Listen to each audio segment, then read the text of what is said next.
Hello, reptile entrepreneurs. This is Bill Strand, and today we're going to be talking about an issue that's going to face people that put together, say, podcasts or YouTube shows, and that is the enormous amount of information that you gather over the months and years of producing your show. To discuss the challenges surrounding this issue, I've brought in Dan Drobates. He's the host of the Amphibicast podcast. His podcast, Amphibicast, has gone beyond its 100th episode, and so it is gathering quite the large amount of information. And so I'd like to bring him on, and we're going to talk about how do you deal with all of this information and make it discoverable. Please join me in welcoming Dan Drobates from Amphibicast to the Reptile Entrepreneur Podcast. Hello, reptile entrepreneurs. I am here with Dan Drobates. You know him as the host of Amphibicast. Dan, welcome to the show. Welcome, Bill. Thank you for having me. I appreciate it. All right, we are going to dive into what you do and where you want to go in 2023. But for those poor, unfortunate souls that have not heard of you, could you explain who you are and what you do in this community of ours? Okay, well, I started the podcast back in summer of 2020 with two purposes in mind. Number one, with COVID being the way, obviously, if you couldn't tell by my accent, I'm from New York. So at the time, New York was under a lot of restrictions, and it was very, very challenging. And I wanted to have a positive outlet for my time. I wanted to just say to myself, well, I have all these months to do nothing, or I can do something. So I started the podcast. It had been a media that was familiar to me. I always liked listening to podcasts. I listened to a lot of different topics and whatnot. And I found that there was an absence of amphibian content out there because at heart, I'm an amphibian hobbyist. There's a lot of really good reptile stuff out there. And there was a lot of things that I drew influence from. Your show, Chameleon Academy, was one. Dylan's podcast, Animals at Home Network. And I watched these shows and I'm thinking to myself, you know what? There's so much potential here for an outlet to be able to share information with other people about dart frogs, the hobby, and then all sorts of things. So I started the show in July of 2020, and over 100 episodes, some odd later, I'm still here. So that's how I started. And what I wanted my show to do was I wanted it to be a very holistic approach to frogs. Like, I didn't want to just sit and talk about frogs myself for an hour and a half every week, because I felt like that wouldn't really be, that would get kind of boring after a while. So I made it my business to interview guests from all different disciplines. I have hobbyists, I have conservationists, I have veterinarians, I have researchers, pretty much everything. So the idea was to build an understanding of these things that encompasses every possible aspect, because I feel like as a hobbyist, I should be up to date on pretty much everything if I want to provide proper care. And also, if I wanted to give advice to other people, I should have a strong foundation for where that advice comes from. You are a very strong influencer. Anybody who's gotten over 100 episodes is this is more than just, okay, I'm going to do it for fun. So what is it that you would like to accomplish with your show or your outreach in 2023? Well, the podcast itself was challenging because of the amount of effort that went into it. And I mean, for anybody out there listening, there's different ways to do a podcast. I have my way of doing mine, but it takes a lot of effort and time to go into one episode, especially when you have a guest. So, I mean, Bill, you go through the editing process and the interviewing process. You understand just as well as I do. It takes a lot of time, and you've been doing it much longer than I have. So what I wanted to do was expand the reach by creating a website. The goal of the website was essentially to create a resource where the content that had been put out through the podcast could be sort of consolidated. So rather than having to listen to 115, 116 episodes, each about, it's realistically, there's about, probably close to like 200 hours of content out there just from the podcast. I wanted to streamline that, create a website that anyone could access and pick away relevant information based on some of the material in the show. So that's the goal, is to create a website that will essentially serve as a secondary resource, or something that's supplemental to the podcast. I wanted to give really anyone with any kind of interest in captive amphibian husbandry and well-being a resource to go to that's based on everything, the influence of breeders, scientists, researchers, etc., rather than just something based on one person's perspective. And so, how far along are you along that road? Well, you're not going to start a journey unless you take the first step. So I took the first step and started a web page on WordPress, and went through the whole thing, got the domain name, and started the production of the site, which I'll admit is extremely challenging. That's been the hardest step so far. Is the fact that it's one thing to create an Instagram page or a Facebook page, or years ago there was MySpace, but all that software, everything is already there for you. You can, and now I understand why people operate off of Facebook so much, is because it takes all that nonsense out of the equation. So building a website has been really, really challenging, especially with WordPress, because there's tutorials out there, but a lot of the tutorials aren't up to date. And I found that kind of to be the situation with a lot of software approaches, like even podcasting, like the software that I use to edit my audio. It updates, and you don't get, by the time somebody puts a YouTube video up on how to use it, 2 years later, it's completely out of date. Yep. So it's been challenging. I'm not particularly technologically, look, I do everything on paper. I do everything the old fashioned way. So it's hard for me to grasp new concepts and technology. I do physical work. I don't use a computer. I don't get any of that stuff. So it's been challenging, and it's been, the time to do the show and figure out how to operate the website and how to build the website has been kind of, I'll be honest with you, it's been frustrating. For me, it's been challenging. I'm sure for other people it's easy, and that's great. But for me, it's been, honestly, almost to the point where there were several spots where I was doing this and I'm like, why am I bothering? You know what I mean? I could just very easily just go off of my Instagram or my Linktree or something like that. But I felt like that would fall short of what I wanted to do. So I'm a sucker for punishment, I guess. And this is what I get. So what service did you go through to get your domain name, and where are you doing your hosting? I did everything through WordPress. They had some kind of a special where, and bear in mind, I started this I'm not sure what time this is going to air, but I started it about 2 months ago. So there was about 2 months where I did nothing. So I'll be honest with you, I don't recall every single detail. I signed up for I think it's a year-long commitment with WordPress, and I registered the domain name. I did everything through WordPress. It was all like one process, but I think that after the year passes, the domain name price goes up. So it's kind of like an introductory offer. Like, all right, we'll give you the domain name, we'll register it for you, but after a year, then we got you. So I got a year to figure it out before I have to pay more for the domain name. Okay. But I didn't put a tremendous amount of thought and effort into it. I just kind of did what I felt was the easiest way possible, which in retrospect wasn't. But yes. I don't know. I got there somehow. You made it through the first steps. Yeah. Now, what would you like to see in this website? As in merchandise? Do you want to sell merchandise? Do you want to have posts or profiles? What's your vision? Ultimately, what I wanted to do was, this is not going to be like a store. I mean, I have merch, but my merch all goes through a like a secondary source. I use print on Teespring. demand. Exactly. Which is honestly nice, because then I don't have to worry about any overhead. People want to buy the product, they go through there, they sell it, they're responsible for it, and I just get the percentage of the profit, which for me has been really, really easy, because I've dealt with merchandising in the past for other ventures, and nobody wants to pony up like $1,000 for shirts that are just going to sit on your shelf and collect dust.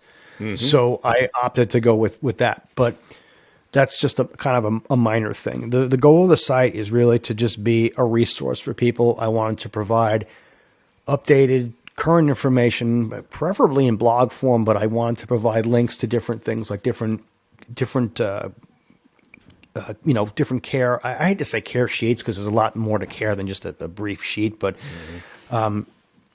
just written care, I guess a manual, whatever you want to call it, written care manuals, for different amphibian species, different introductory things for beginners and whatnot.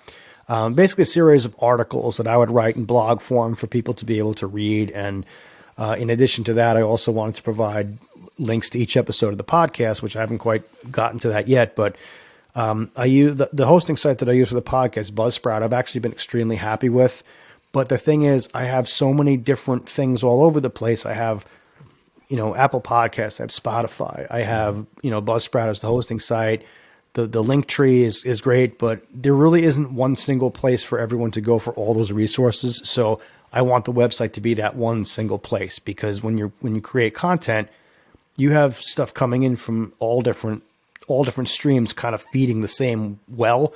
And it's frustrating because you tell people like, well, where do you want to go? I can't just say, go to this website. I mean, now I can. Mm-hmm. So I hope that makes sense in my own convoluted way of doing things. And so, say by the end of 2023, you'd want to have the active podcast, and every episode has show notes that would be on your website. They could access that information, as well as have a central part of pages that would have profiles and how to build your vivarium and informational, educational resources. Mm-hmm. Okay. Exactly. Yeah. Like just, like everything from beginner to intermediate to advanced, like for example, vivarium construction, husbandry practices based on species. I mean, there's all different species of dart frog, tree frog, etc. And I wanted to create something that was, not just a function of what people's opinions were per se, but a function of, everything, research and just, I don't want to be one person making this stuff up. This isn't my information. This is information from everybody else. And this is just me consolidating it. The analogy I used once before was that I have experience. I've been doing this for like 30 years, but the thing is, this information doesn't all come from me. It comes from many, many different sources, and I'm just a custodian of that information. So the website's going to make it a place for people to be able to, get that. And another thing that also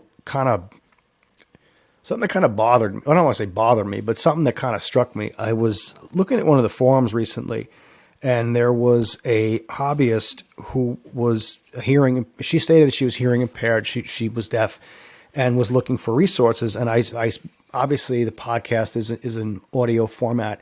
And I thought about this particular person. I said, you know what? I really wish that I could give this particular person what she needs. Mm-hmm. And the website would be a great means to that, because I feel like I want to create a source that is accessible to everybody, because the other thing is not everybody's also into podcasts. So that also expands my reach as a content creator. So as long as I'm creating content and managing content, there should be other streams for people to be able to access that, even if they're not into podcasts, or if for some reason they can't listen, and I like that really stuck to me. I'm like, you know what, this particular person, I have so much information out there, and unfortunately just, I know that there's probably ways to be able to get the podcast into like closed captioning. I don't really know how to do that yet. That's kind of another goal, is to be able to get the podcast closed captioned, or like with transcripts. But I want everybody to be able to get it. I don't want there to be barriers between people and the information. So that was another reason to do the website. Do you plan on, first of all, let's take a list, inventory of your outreach efforts at this time. Mm-hmm. What are your outreach? Well, the main source of outreach, I guess, besides the podcast itself, would be Instagram. I found that up until recently, Instagram has been the most forgiving platform for this type of stuff, because I find that the combination of audio, it gives visuals to my audio. So I can post photographs of frogs, photographs of guests and things like that, or screenshots and whatnot. And it adds that visual dynamic. And I feel like especially with frogs, especially with poison frogs, the visual aspect of it is really, really important. So that also extends the outreach. If you have a person like a post and then follow you, it always converts into something. I mean, there's a lot of the infamous algorithms and whatnot that go into it. But if you can put a photograph up, and someone who's not necessarily into podcasts sees that photograph, likes the photograph and then follows you, you've already gained more of you've expanded, even though it seems minimal. I mean, for every Instagram follower that follows you, you're not necessarily going to engage with, but I found that it creates a good resource for people, especially people who are really, really into the show. Like, I've got a lot of like fans out there who just like they're diehard, like they love the show. And it's a nice way to interact with people. Like I put out a questionnaire with what kind of topics do people want to see in 2023. And I'll get feedback on that. People will do the whole message thing. And I experimented with YouTube a little bit, but to be honest, since I'm an audio only person, there really isn't much room for YouTube for me. I put up a couple of shorts just to see what would happen, kind of out of curiosity. And it got views and whatnot. I mean, I put up a reel on Instagram. Well, actually, I put up a few reels on Instagram, but it really didn't get me the retention that I wanted. So you'd get a large number of views, but you really didn't get much in the way back. And I found that really more like Instagram was really more of a good way for me to interact with people on the regular and, you know, get actual feedback rather than just like casual views, if that makes sense. And through 2023, you wanted to expand to a website. Is there any other outreach you'd like to add in 2023? Well, I'm not quite sure because, to be honest, I'm not particularly happy with Instagram. Instagram has kind of shied away from the photographs and the regular posts into the reels, and it's kind of becoming this wasteland because the stuff that gets pushed on you is not really like what you're looking for. You know what I mean? You kind of get the same generic garbage after a while. And I found that a lot of people who had really good photographs and whatnot kind of just like they disappear. The posts aren't really seen. And I found that my reach with the still photographs, the posts kind of went down. So I mean, I'm worried about Instagram kind of becoming what a lot of the other platforms have become, just kind of like a shorts thing. And that's not really in line with my model, so to speak. And I remember you did an episode about short form video and the importance of it and whatnot. And I could do that, but I don't necessarily know that it's going to benefit me in terms of the outreach for the podcast, which is the primary source. So I don't know. I mean, I don't want to ever say never to things. The YouTube would be nice, but for me to go back and somehow put every episode of the podcast up on YouTube without any real visual to it is just it's just more work that I'm willing to do. But I don't know, there's other ways, there's other means of doing things. The guys, I'm not necessarily opposed to anything. I'm just, you want to get some kind of a return in terms of your work. I mean, just as well as I do that you can put 110% into something and it can be frustrating. Yes. It can be very frustrating to get little in return. So, but that's part of the game. That's the work. You have to put in work. If you're not going to take the initiative to do something, nothing's going to happen. The best way to accomplish nothing in life is to do nothing. And that's one thing that I absolutely refuse to do. How important or interested are you in putting in time and effort into monetization methods? The thing about monetization for me is I have sources of income through the podcast. I have my Patreon. I have obviously there's merchandise, and I have other affiliate relationships. And for me, being a content creator is difficult, and everyone thinks that it's glamorous and whatnot, but it's not. It's a tremendous amount of work for a little payoff. I mean, you make it look glamorous. Thank you. I know I'm a glamorous guy. I don't know. To be honest, trying to monetize and whatnot in and of itself is also a tremendous amount of work. So in terms of it being a supplemental or a passive source of income for me is fine.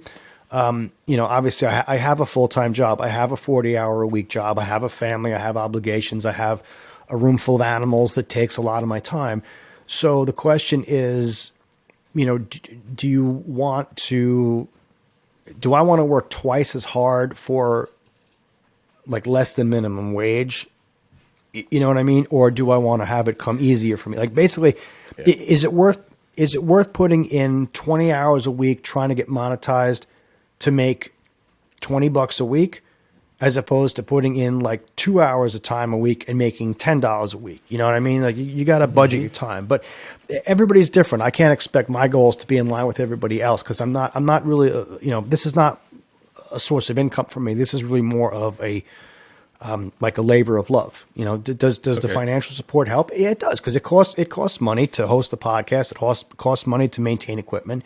But at this point, is my goal monetizing? No, it's not. I'm not opposed to it, but I don't want to kill myself trying to get something monetized when I could put in a little bit less. And, I'd rather work one hour and make $1 than work 10 hours and make $1.10. So I hope that makes sense. So and my dogs are going absolutely crazy, like I told you they would. We love dogs on this podcast. Sorry about that. But so we get to the end of 2023, a year from now, I bring you back on here and you have a website and it's nicely integrated with your podcast. You're making the exact same amount from t-shirt sales and Patreon as you are right now. Are you happy? To answer your question, I don't know. That's going to remain to be seen, because not everything that you put time and effort in has a payoff. So I'm going to have to see what happens at the end, because there have been times where I've put money into like licensing music for the show that I never even used, or buying storage space and stuff like that. And not every avenue turns into something that you want. So I'm going to have to reevaluate it and see. And the other thing is, I'm not in a hurry. I'm not on a time constraint. But as long as I'm paying for the website, I want to be able to make sure that I get some progress, because I don't want this to be one of those things that just dies in the water, because this actually has potential, because it's a website, So that's what my goal is. All right. Are there any other further insights that you want to share with everybody as far as trying to get this off the ground? Well, I think that it really depends on what your priorities are. Podcasting is kind of a unique form, and I don't feel like there's enough people into it that could be. I'd like to see the media grow. That's what I would like to see. It's not like the world is not like the way it was 20, 30, 40 years ago, where you had to go through certain avenues to get yourself in front of people. And you can do whatever you want now, which is great. You buy a microphone, you have a good computer, you have Wi-Fi. That's all you need. And if you really want to push your content out there, you just have to be willing to put in the work to do it. And there's really nothing that's going to stand in your way. Like, I'm not beholden to anybody. I don't have to audition. I don't have to go before a network. I don't have to deal with, ad space. I don't have to deal with any of that stuff. And that's the beauty of podcasting, is you're completely independent, and it gives you a lot of control. So I'd like to see more people get into that, so that the market will continue to grow. Because if the podcasting marketing grows and there's more people into it, then that grows into other avenues of revenue, or whatever you want to do. So, I don't know. I think just if you want to be an influencer, be yourself. Have a good message and have a plan. Because if you don't go into this with a plan, you're not gonna get anywhere. Even if you make the plan up as you go along, have an idea where you're going. And hopefully have a map. They don't write instructions for how to make a podcast, but have an idea what you want, have a goal, and get it. Get what you want, because there's nothing in life that's going to stop you unless it's yourself rather. So that's my advice to everybody out there who wants to do this. All right, Dan. Well, I'm going to take all this back and put together a number of episodes that support your goals going forward, and we're going to, of course, share those with you, and then we're going to check in and throughout 2023 and see where we can take this. Thanks, Bill. I appreciate the time. I hope it goes well. But again, this is a real thing. So if anybody who's watching, you have to show the good and the bad. So yep, exactly. We'll see what happens. And we're gonna show the process. So all right, we will talk to you very soon. Thank you, Dan, for coming on and sharing your thoughts on this matter. I can say from personal experience, this is a serious issue. I've been doing the Chameleon Academy podcast it's in its 8th season now. And so I have amassed an enormous amount of information about caring for chameleons. And this is valuable information that comes from keepers, breeders, scientists, veterinarians from around the world. Now, the challenge is, how does somebody access all of this information? How do you know what episode I did in episode 186? And being totally honest, I don't remember everything that I've done. And so the situation that Dan's talking about is very familiar with me, and it's going to be familiar with any of you who have hundreds of YouTube videos out there or podcast episodes, especially podcast episodes, because there's a very weak search capability out there on the internet for what's on podcasts. At least with YouTube videos, you have the YouTube algorithm that will continually bring these things up. But with a podcast, if you have 200 episodes, there is no algorithm that's bringing up episode 79 to see if anybody still wants to listen to it. And so if you have the type of YouTube videos where you are giving good, solid information that's evergreen, meaning it's valid and something that's worth listening to when it releases, as well as 3 years in the future, then you may want to start considering a method to where people can find the information. They can look it up. They can search for that particular information. The most obvious and effective solution to this issue facing us content creators is to create a website. You can see how I've done that at chameleonacademy.com. And this has become a huge website, and I think we're coming up on 300 pages. And that shouldn't be a surprise, because every week that I come out with a new episode, I come out with more content that needs to be cataloged on the website. So if you are the host of a podcast, or you have a YouTube video series, or you have any other kind of outreach that needs some sort of cataloging, you may ask, when is the right time to start a website? And I'm going to say that you want to make sure you're far enough into your show that you know that you're going to be committed to this for 100 or so episodes. But I will say that there probably isn't a time where it's too soon to start a website. And let me tell you, I started a website when I was 200 episodes in. And so the cataloging of the back catalog was just a huge project. And honestly, I'm not even done with it yet. So if you do have the type of podcast where you think that your episodes would be useful for people to continually listen to and refer back to, you may as well just start off a website from the beginning and just let this website grow with your podcast. Whether your podcast is audio or it's a video podcast hybrid, whatever it is, you can embed these episodes in a post. In fact, if you go to my website, you'll see each of my posts has an embedded podcast episode for listening, and then an embedded video if I did have a video for it.